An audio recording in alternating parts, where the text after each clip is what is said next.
샬롬 할렐루야. 3차 영혼육 네 번째입니다. 로마서 6장 23절에 죄의 싹슨 사망이요 하나님의 은사는 그리스도 예수 우리 주 안에 있는 영생이니라 했습니다. 여기서 죄의 싹시 사망이란 아담 이후의 모든 인류가 죄인이 되었으므로 그 죄값으로 사망을 당하게 되었음을 알려줍니다. 그리고 사망이란 그 몸의 죽음뿐 아니라 사람의 영혼이 지옥에 떨어져 영원한 사망의 형벌을 받는 것을 의미하지요. 그러나 하나님의 은사는 그리스도 예수 우리 주 안에 있는 영생이니라 한 대로 하나님께서는 우리에게 구원의 길을 열어주셨습니다. 아무 죄도 없으신 예수님께서 십자가에서 죽으심으로 죄인들의 죄값을 대신 치러주신 것이지요. 이를 믿는 사람은 지옥의 형벌을 면하고 아름다운 천국에서 영생을 누릴 수 있게 되었습니다. 그런데 이렇게 믿음으로 구원을 얻는 섭리에 대해서 많은 사람이 오해를 하고 있는 것을 봅니다. 예수님께서 모든 죄를 사하셨으니 이를 믿는 사람은 여전히 죄 가운데서 살아도 구원받아 천국에 간다고 잘못 알고 있는 것입니다. 그러나 성경은 결코 그렇게 말씀하지 않으십니다. 어둠 가운데 거하고 계명을 지키지 않는 사람이 스스로 하나님과 사귐이 있다, 곧 나는 주를 믿는 하나님의 자녀라 말해도 이를 거짓말이라고 말씀하십니다. 이제 주를 믿는 사람은 죄에서 떠나 거룩한 삶을 살아야 하는 것입니다. 술수란 술법 또는 술책을 의미하는데 그 중에서 술법이란 무속 신앙이나 복술 등에서 행해지는 것들입니다. 세상에 보면 흔히 신접한 사람들, 곧 악한 영의 힘을 빌어 복을 받게 해준다거나 장래 일을 할 수 있다고 말하는 사람들이 있습니다. 이런 사람들을 찾아가서 주술적인 방법으로 소원을 이루고자 하는 사람들이 많이 있지요. 예를 들어 대학 입시나 취업을 앞둔 자녀나 결혼할 배우자에 대해서 규령을 점치기도 하고 집안에 우환이 있으면 이유를 물으러 가는 것입니다. 어떤 불길한 일이 있을 것이라고 하면 부적이나 어떤 비법을 쓰지요. 그래서 부적하니까 떠올라지는 일이 있었어요. 남의 집에서 아이를 봐줄 때 그 안방에 아기를 재우거든요. 그 안방에 그 외할머니가 와서 부적을 붙이셨어요. 저한테 이모 이 부적 이거 띄지 마 하고 당부하고 내려가셨어요. 그 방에서 아이를 재우거든요. 그리고 그날 밤 아이를 재우고 그날 밤 이제 또 낮에는 그 안방에서 재우고 저녁에면 그 부부가 오니까 안방 자고 우리는 이제 그 옆방에서 애기랑 자거든요. 근데 잠깐 저가 꿈을 꿨어요. 그 부적에서 막 오락가락하게 길이 그려져 있잖아요. 부적에서 막 시끌벅적 해요. 귀신들이 막 뭐라고 떠드는 거예요. 꿈입니다. 죄 때문에 우리가 나가지를 못하고 있어. 죄 때문에 우리가 나가지 못하고 있어. 그러면서 저를 지칭을 하는 겁니다. 그러면서 꿈을 딱 이제 깼어요. 잠에서 깼어요. 그래서 그 부적이 귀신의 역사라는 거 알았고 그랬죠. 제 손등에 그 물혹이 이제 부기는 빠지고 약간 야트막 상같이 이렇게 표시가 되어 있어요. 마치 이제 인친 것처럼 손을 할 때마다 이거 맞아 무록이야 그러거든요. 유홍, 미홍, 무록. 그러면 제가 약간 이제 원색을 입고 이제 카톡 찍을 때는 제가 화장을 좀 진하게 하거든요. 이제 바깥에 나가면 그냥 화장 다른 때는 지우고 나가요. 지우고 나가는데 이제는 이 무록이 있은 뒤부터는 안 지워요. 안 지우고 그냥 될 수 있으면 어떻게 이제 원색 입으면 화려하게 보이잖아요. 근데 화려한 채로 그냥 나가요. 왜? 이 손등에 하나님께서 인치신 무록이 있기 때문에. 그러면서 시선을 끌어라고 시선을 끌어서 그 사람들을 유혹 미혹해서 하나님 은총 안에 들어오게끔 하는 그런 일을 하라고.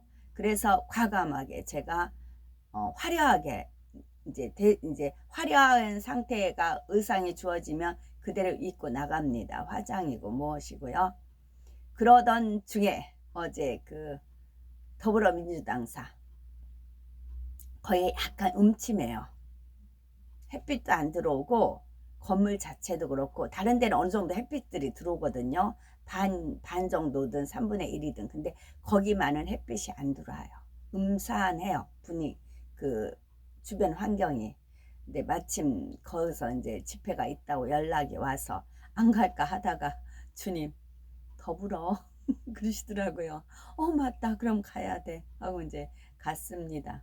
그리고 나서 이제 거의 눈 감고 이렇게 이제 워십을 하는데 천사들이 약간만 보였어요. 이제 해가 안 비치니까 하늘도 이제 약간 흐린 색이었고요. 가끔 하늘을 쳐다보는데 그러다가 이제 워십을 막 하고 또 이제 팔짝팔짝 뛰기도 하고 그랬지요. 앞에 유난히 경찰관이 짱짱하게 서 있어요. 이제 그들이 이제 흔들리기 시작을 합니다. 제가 팔짝팔짝 뛰고 막 그러니까 그런 흔들리기 시작하면 길이 트인 겁니다. 그러자 천사들이 쫙 깔린 겁니다. 천사들이 어느 정도만 3분의 1 정도만 있다가 이제 워십 다 끝나고 그들이 막 이제 그리고 애국가를 처음부터 끝까지 힘차게 불렀거든요. 4절까지 불렀어요. 이들이 이제 막 움직이기 시작을 합니다. 그러자 천사들이 쫙 깔리더라고요. 뭐 도배를 한다고 그러죠. 그리고 하늘문이 열리는데 햇빛이 안 드니까. 그래서 이 무록이 저한테 힘을 주는 것. 얘 하나님 사인이거든요. 너 무록이다. 무록이다. 그래서 화장 그냥 진한 대로 가고 옷도 원색 입은 대로 가고 그러는 겁니다. 그것이 또 하나님께서 일하시는데 하나님께서 역사하시고 사역하시는데 심부름꾼이 되는 것이지요. 부족하니까 그런 일이 있어요. 그리고 나서 그 음악에 따라 하는데 어느 때는 아버지께서 혼령 그래요. 그러면 홀령이 춤을 춘다고 생각을 해보세요. 혼이 어떤 혼이 와가지고 막 춤을 춰요. 희마리도 막 그렇게 해보세요. 그럼 사람들이 현혹이 되는 것이죠. 어느 때는 혼령이다 딱 알려주세요. 맞다 혼령. 그러면 혼령에 이렇게 이제 춤을 추고 그렇게 됩니다. 우리나라 영원토록 보존하시기 위해서 그렇습니다. 그리고 나서 이제 학에 대한 것을 학수고대 우리 500원 동전에 학이 있고 학이든 들으면 학이든 있고 그 중에 하나님께서 또 하나 딱 떠올려 주신 게 있어요. 퍼즐 조각 학춤이 있었거든요. 유난히 새 중에서 학춤이라는 게 있잖아요. 학춤이라는 게 있어요. 그리고 승무, 중들이 추는 승무가 아니고 이기는 춤, 그게 승무다 하셨거든요. 이것도 역시 25년 전에 퍼즐인 겁니다. 학춤 있고 승무가 있고, 그러니까 승무하듯이 학춤이 있다. 그렇게 어제 또 알려주셨지요. 우리는 학수고대, 주님이 오시기를 학수고대 하는 것입니다. 자신의 경쟁자를 저주하여 해롭게 하기 위해서나 소원을 이루기 위해서 효험이 있다는 부적을 몸에 지니기도 하고 굿을 하는 등 여러 가지 방법을 쓰는 사람도 있습니다. 그리고 이제 그 혼령 춤도 있지만 무당이 추는 춤 있지. 무당이 추는 춤. 그걸 또 떠올려 주세요. 그래서 이제 제가 그렇게 하는 것이고요. 우리 하나님 무궁무진하십니다. 무궁무진하십니다. 그러나 하나님의 자녀들은 결코 이런 일들을 해서는 안 됩니다. 레위기 19장 26절에 너희는 무엇이든지 빛에 먹지 말며 복수를 하지 말며 술수를 행치 말며 했습니다. 주를 믿는다 하면서 이런 일들에 미혹되는 것은 하나님의 대적인 악한 영을 쫓는 것이므로 하나님을 배신하고 대적하는 큰 죄가 됩니다. 믿지 않는 사람들이라 해도 이런 일들은 어떤 유익도 없이 오히려 악한 영을 끌어들이게 되어 더 큰 재앙을 초래할 뿐이지요. 또한 악한 영들이 앞니를 알 수 있는 것도 아닙니다. 악한 영들도 영의 세계에 속해 있기에 육의 사람들의 마음은 어느 정도 읽을 수 있어서 마치 미래까지 아는 것처럼 속이는 것입니다. 단지 잠시 동안의 눈 가림과 속임수로 그럴듯하게 미혹하여 사람들의 경배와 섬김을 받으려는 것이 바로 악한 영의 계략입니다. 오직 살아계신 하나님, 전지전능하시며 인생의 생사화복을 주관하시는 하나님만이 앞일과 모든 것을 아시며 사람에게 축복을 줄 수 있는 분이십니다. 그런데 여기서 술수라는 말은 단지 악한 영에 접하는 술법만을 말하는 것이 아니지요. 더 큰 의미로는 술책, 다시 말해서 괴사를 꾸미고 교묘한 거짓으로 상대를 꿰어가는 일들이 술수에 포함이 됩니다. 세상을 살아가다 보면은 악한 계규를 써서 상대의 것을 가로채거나 함정에 빠뜨리는 일들이 많이 보게 됩니다.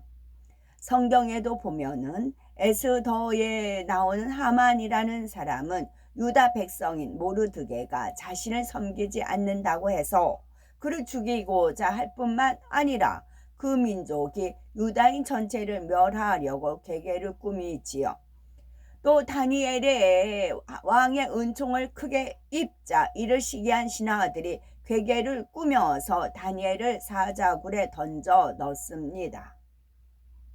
그러나 하나님께서 그 백성 유다 민족을 지키심으로 모르드게와 유다 민족은 구원을 받았고 오히려 악한 하만이 왕의 명령으로 죽임을 당하였지요. 또 다니엘은 사자굴에 던져졌을지라도 하나님께서 지키시니 무사했고 오히려 그를 모함한 신하들이 사자의 밥이 됩니다. 잠언 26장 27절에 함정을 파는 자는 그것에 빠질 것이요 돌을 굴리는 자는 도리어 그것에 치이리다 했지요. 악한 계략을 꾸미고 남을 해치려 하는 것은 현저한 육체의 일로서 자기 자신의 멸망을 자초하는 길이며 더구나 공의로우신 하나님의 심판을 받게 된다는 사실을 명심해야 합니다. 여기서 한 가지 더 기억할 것은 하나님의 자녀들이 정도를 걸을 때는 악한 사람들이 괴계를 써 속이려 해도 미혹당하지 않을 수 있다는 사실입니다. 주를 믿는 성도들 중에서도 괴계에 속아서 사기를 당하는 등 큰 피해를 보는 경우가 종종 있는데 이는 근본적으로 욕심이 동원되어 진리를 어기고 정도를 벗어나기 때문입니다. 자기 안에 비진리가 있는 만큼 상대방의 거짓된 말에 마음이 동하는 것이지요. 만약 성도들이 욕심을 쫓지 않고 정도를 걸으면 상대가 아무리 그럴듯하게 말해도 속지 않습니다.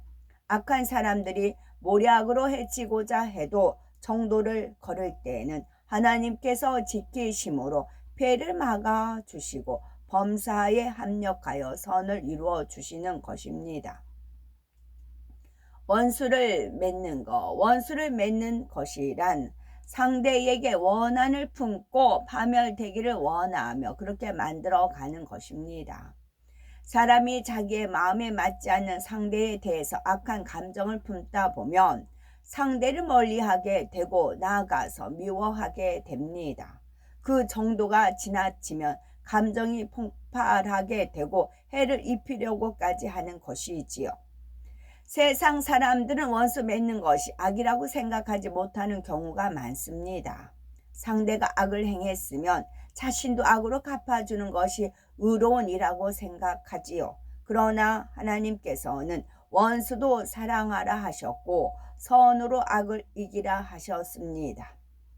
상대가 아무리 큰 잘못을 했다 해도 죄인들을 위해 십자가에 달리시고 나를 구원하신 주님의 사랑을 생각할 때는 얼마든지 용서할 수가 있는 것입니다. 그런데 혹여 감정을 품고 악을 악으로 갚지는 않으셨는지요. 원수처럼 잘못한 것도 없는데 자신의 마음에 좀 받지 않는다는 것만으로 상대를 보면 얼굴을 굳히고 차갑게 무시하며 외면하지는 않으셨는지요. 아니면 상대가 잘못한 것으로 인해서 나를 어렵게 여길까 하여 오히려 그 손이라도 한 번 더 잡아주고 따뜻한 말 한마디라도 한 번 더 해주셨는지요. 주기도문에 보면 우리가 우리에게 죄 지은 자를 사하여 준 것 같이 우리 죄를 사하여 주옵시고 하는 내용이 있습니다. 이처럼 어떠한 사람과도 원수를 맺는 것이 아니라 세상이 감당할 수 없는 그리스도의 사랑으로 많은 영혼을 변화시켜야 되겠지요. 세 번째, 분쟁이라는 것은 자기 유익과 자기 권세를 우선적으로 여기며 이를 취하기 위해서 다투는 것을 말합니다. 자기 중심적인 입장에서 자신이 주장하는 대로 다른 사람들이 따라주기를 원하고 다른 사람을 희생해서라도 자기 욕심을 채우려 함으로 분쟁이 일어나게 되지요. 부모와 자녀 사이에도 서로의 고집으로 인해 심히 분쟁하게 되고 인연을 끊는 경우가 있습니다. 부부간에도 서로를 섬겨주면 되는데 서로 섬김 받으려 하고 자신의 생각이 옳다고 주장하니 다툼과 분쟁이 있게 되지요. 의가 좋았던 형제 간에도 유산 상속에 대한 의견 차이가 있거나 보증을 써준 것이 잘못될 때는 심히 분쟁하게 되고 원수처럼 되는 경우도 많습니다. 이웃 간에도 자기 유익을 쫓아 이런저런 이유로 분쟁을 일으키는 것을 보게 되지요. 예전 같으면 그래도 한 동네 사람이고 이웃이니 그저 참고 살았을 법한 일도 요즘은 조금이라도 손해를 볼 것 같으면 당장 찾아가서 항의를 하고 분쟁을 일으킵니다. 마지막 때가 될수록 세상에는 사랑이 식어지고 더욱 자기 유익을 구하니 갈수록 분쟁이 더하고 개인 간에는 물론이요 민족 간에 나라 간에도 전쟁과 불화가 더하게 됩니다. 그러나 주를 믿는 성도들은 오직 성령의 띠로 사랑의 띠로 하나 되어야 하지요. 그러나 교회 안에서는 어떤 분쟁도 없이 온전히 하나 되어야 합니다. 고린도전서 1장 10절에 형제들아 내가 우리 주 예수 그리스도의 이름으로 너희를 권하노니 다 같은 말을 하고 너희 가운데 분쟁이 없이 같은 마음과 같은 뜻으로 온전히 합하라 했습니다. 교회 안에서는 물론 가정에서도 직장에서도 서로가 상대의 입장을 생각해 주면 얼마나 평안할까요? 또 서로가 상대의 의견을 존중해 주며 상대의 유익을 구해 준다면 얼마나 행복할까요? 마태복음 5장 9절에 화평케 하는 자는 복이 있나니 저희가 하나님의 아들이라 일컬음을 받을 것이며 한대로 사랑하는 우리는 어디를 가나 평안을 심고 화평을 심는 하나님의 자녀로 인정받아야 되겠습니다. 갈라디아서 5장 21절에 육체의 일에 대하여 경계하기를 전에 너에게 경계한 것까지 경계하노니 이런 일을 하는 자들은 하나님의 나라를 유업으로 받지 못할 것이요 했습니다. 즉 천국에 가지 못할 것을 말씀하시지요. 물론 우리가 예전의 진리를 알지 못하고 행한 것으로 구원받지 못한다는 것은 아닙니다.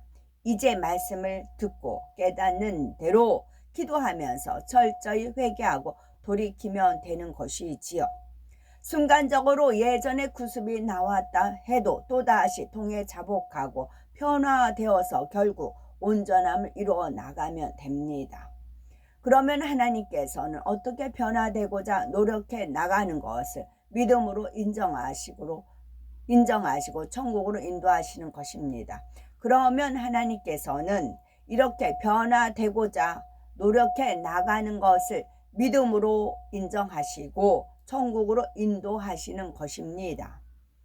그러나 죄를 버리려고 노력도 하지 않고 여전히 육체의 일을 행하며 오히려 세상에 물들어간다면 결국 믿습니다 하는 고백도 거짓말인 것이지요.